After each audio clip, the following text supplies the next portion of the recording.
Hello everyone, Nathaniel Gabronsky here, and here to do a video about Mikhail Gorbachev. He recently passed away, and this is going to be my video about his passing. Now, people who know me know that I always like to be where the action is. I want to be where these events, these historical events that we'll look back on, where took place. I want to say I was there. I seek out and I've met a lot of these influential people that are living through our current times, that are these current events, and I've met more U.S. presidents than almost anyone you've ever met. But this also goes into foreign leaders as well, and not only the current ones, but many of the former ones. And I can't always be at those historical events. I can't always be there, but I can meet the people who were there. And I sought out Mikhail Gorbachev and met him several years ago. And so I'm gonna do a little video about him. Okay.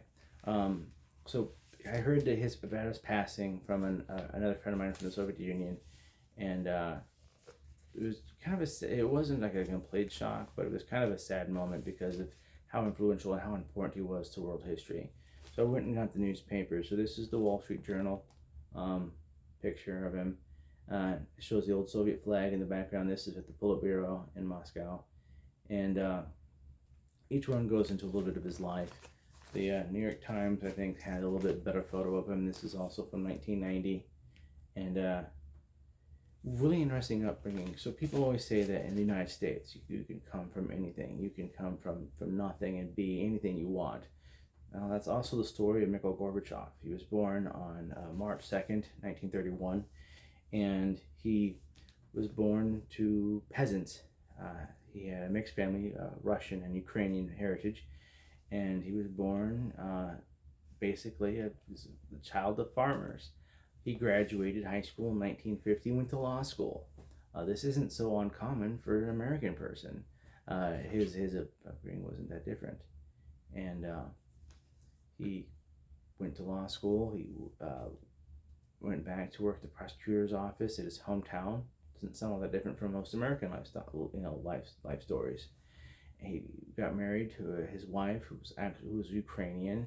They were all one country at that point, and they were all saw together as being this great nation. And by 1980, he was put into the Politburo, which was the policy wing of the Soviet Union, and by his quick succession of the Secretary General of the Soviet Union, like the Prime Minister, what you see as Prime Minister, the President, the head of state, the head of government in the Soviet Union, kept dying off. And by default, here comes Gorbachev. He ended the war in Afghanistan, which was kind of lost a lot of favor. He did a lot of these great changes in the Soviet system. So like perestroika, that's a huge change in the economy to improve the durability and the quality of Soviet manufacturing. Here's the thing: the Soviets had no competition domestically as far as improving, domestic equipment. So like you had refrigerators that were family heirlooms that kept your food cold and kept the apartment warm. You had, instead of having multi-line phones, there was like 15 or so different phones that cords that would come through an office, through the floor, or under a rug, and on the desk of whoever bureaucrat had to answer the phone. He had all these different phones to reach them.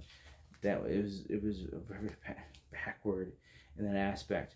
And then glasnost, which was to improve the social structure of the Soviet Union, the society. People could speak more openly, more freely, and these are things that he was very, very proud of. He wrote a book in 1995 explaining that these things were going to be done. He was very proud of them, and he would do them again no matter what because he thought they were going to be needed. He was also a very, very funny person. He had a good sense of humor. I remember when I met him, I remember him as being kind of funny and joking around. He was very glad that I wanted to meet him. He thought it was fascinating that someone actually sought him out to meet him because, he of his historical significance. But one of my favorite jokes he told me about that Reagan told him was, here's the joke. Mr. Gorbachev, in the United States, we have all these great things like freedom of speech. Anyone can come to the South Lawn of the White House and say, Reagan, get out of here.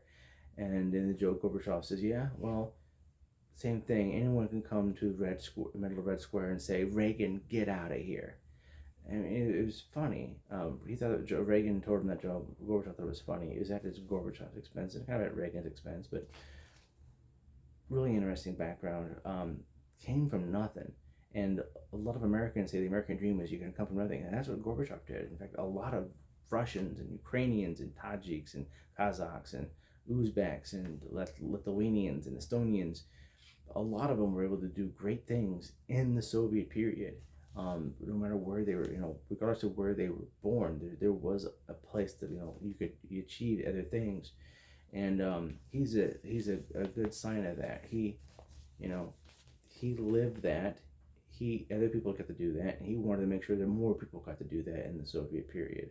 So these are very, very important things. I mean, this guy was absolutely phenomenal, and I just want to pay my respects to a great former world leader that did a lot of things that improved the world. Maybe not the way he imagined it, but he did great things. But he's passed on. I like the fact that born in 31, died in 22. He was 91 years old. His lifespan was longer than the Soviet Union existed. And the Soviet Union had its faults, so does the United States. But the Soviet Union contributed greatly to world history. It played space. It helped it basically ended World War II. It took out the Germans. It actually liberated a part of Manchuria and China that was the size of Western Europe, preventing the Japanese from resupplying their soldiers, fighting the Americans, and allowed the Americans to advance as far as they did. The nuclear bombs were both dropped on Japan. The emperor wasn't budging. There wasn't no quick move to surrender. The Japanese had their equally devastating attack planned in America in that following month, and they thought that would be enough to put the Americans on end. So the Japanese weren't planning on surrendering, and Truman had to offer a conditional surrender, which was against Roosevelt's orders to have all unconditional surrender.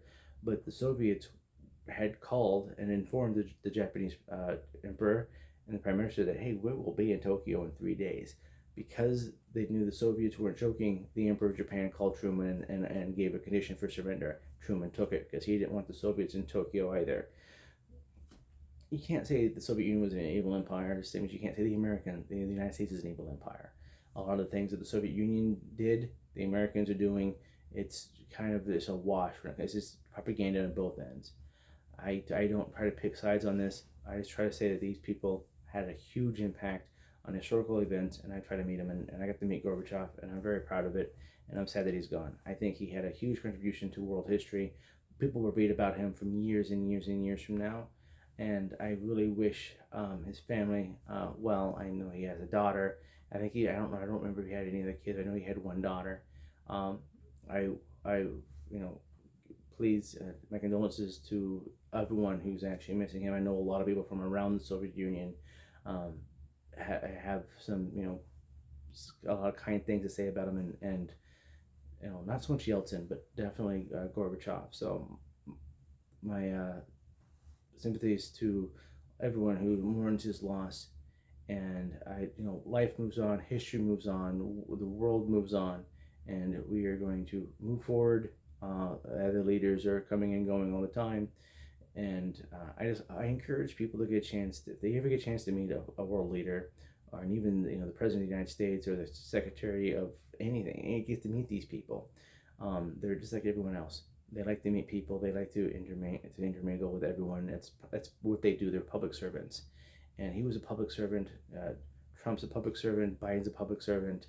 Pelosi's a public servant. Like her or not, she's still working in public service. You like Kevin McCarthy.